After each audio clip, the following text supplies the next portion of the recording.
माझं नाव कार्तिक गोपाळकृष्ण गवाडे आहे। मी शेगाव तालुक्यातील झाडेगाव गावात राहतो। मला नीट 2022मध्ये 720 पैकी 608 एवढे गुण मिळाले। मी अकोला येथील ललित ट्युटर्स अकोलामध्ये कोचिंग केलेली आहे। मला ऑल इंडिया काउन्सिलिंगच्या पहिल्या राऊंडमध्ये GS medical college Mumbai KM hospital हे कॉलेज अलॉट झालेलं आहे। सुरुवातीला माझे मार्क खूप कमी होते। जेव्हा ऑनलाईन कोचिंग घ्यायचे सर त्या टाईमला माझे मार्क्स 350 किंवा 370च्या रेंजमध्ये होते। आणि त्यानंतर जेव्हा मी ऑफलाईन कोचिंगसाठी हे ऑफलाईन कोचिंग जेव्हा जॉईन केली त्या टाईमला माझे मार्क ग्रॅज्युअली हळूहळू वाढत गेले।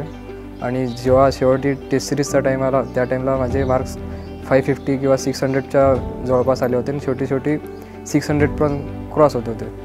काळपांडे सर हे फिजिक्स खूप छान शिकवतात। म्हणजे ते पुरं कुठलाही कॉन्सेप्ट जो असेल तो थिअरॉटिकली पहिले सांगतात आणि त्या कॉन्सेप्टमधले जे रिअल लाईफ जे अनॉलॉगस जे गोष्टी असतात ते त्याच्याशी जे कनेक्ट करून ते सांगतात। त्यांचं फिजिक्सचे जे न्यूमेरिकल जे सॉल्व करण्याचा जी पद्धत आहे ती काळपांडे सरांची खूप छान आहे। ते प्रत्येक गोष्ट प्रत्येक स्टेप हळूहळू समजून सांगतात आणि कुठलाही डाऊट आला तर ते डाऊट विचारायला प्रोत्साहन देतात प्रत्येक गोष्टीला।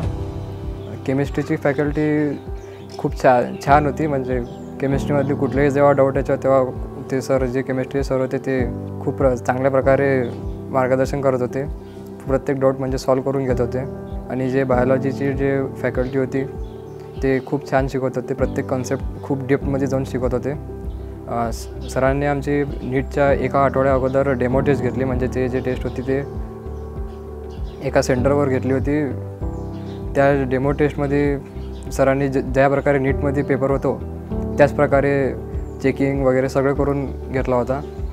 माझी फॅमिली खूप सपोर्टिव्ह आहे। म्हणजे माझ्या बाबाने स्टार्टिंगपासून खूप सपोर्टिव्ह होते। माझे आजोबा वगैरे ते पण खूप सपोर्टिव्ह होते। मी गोपाल सुदामा गव्हाळे, मुक्काम पोस्ट झाडेगाव, तालुका शेगाव, जिल्हा बुलढाणा। अचिव्हमेंट आमचा कार्तिकचं कसं आहे, अचिव्हमेंट आम्हाला असं अनपेक्षित होतं।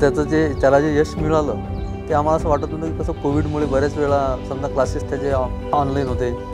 सरांचं आणि महत्त्वाची गोष्ट म्हणजे सरांचं जे पॅरेंट्स मीटिंग व्हायचं आहे त्या पॅरेंट्स मीटिंगमध्ये सर प्रेरणादायी विद्यार्थी आणि पालक यांना एक प्रकारची एनर्जी द्यायची। असं सकारात्मक आणि म्हणजे कोणतेही खचून न जाणारं वक्तव्य सरांचं असायचं। आणि सरांचं जे मार्गदर्शन आहे ते खरोखर योग्य आहे। सरांचं समोर समजा 11वी-12वी विद्यार्थी जवळपास ती किशोरवयीन अवस्था आहे मुलांची, तरीसुद्धा त्या विद्यार्थ्यांसोबत सरांची संवाद साधण्याची किंवा शिकवण्याची पद्धती एवढी सुंदर आणि हे होती की आम्हालाही असं वाटायचं की सरांचा क्लास याचा क्लास जेव्हा समजा तुमचे ऑनलाईन क्लासेस व्हायचे तेव्हा याचा क्लास मी पण अटेंड करायचो अर्धा तास। समजा मला करमलं नाही सरांचं कसं ते टोनिंग किंवा विद्यार्थ्यांच्या काळजाला किंवा मेंदूला हात घालण्याची सरांची जी क्षमता आहे ती खरोखर वाखण्याजोगी आहे। प्रत्येक मुद्दा सरांना असं वाटायचं की बाबा मला असं वाटायचं की बाबा सर मलाही शिकवत आहेत काय, की म्हणजे सरांच्या डोक्यात जे सुरू आहे ते आपल्या डोक्यात आपोआप घुसायचं। असं एवढी पद्धती सरांची खरोखर जबरदस्त आहे। मी ललित ट्युटोरियलचं डिसिजन यासाठी घेतलं की माझा जो मोठा मुलगा आहे तो याच्या अगोदर सरांकडेच होता, बरोबर।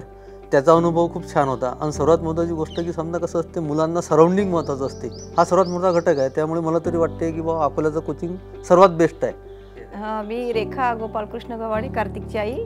आणि लहानपणापासूनच हट्टीच होता तो तसा। त्याचा काय त्याने एकदम जिद्दच म्हणजे आधी तर नीट त्याची वडिलांची इच्छा होती। म्हणजे त्याला आधी समजत नव्हतं तो म्हणजे काय घेऊ काय नाही। तर त्याच्या वडिलांनी सांगितलं त्याला, मग त्याने एकदम हे करून टाकलं पुढे। आमच्या पूर्ण फॅमिलीतून पहिलाच आहे MBBS केले करत आहे। मोठा मुलगा इंजिनिअरिंगला गेला माझा।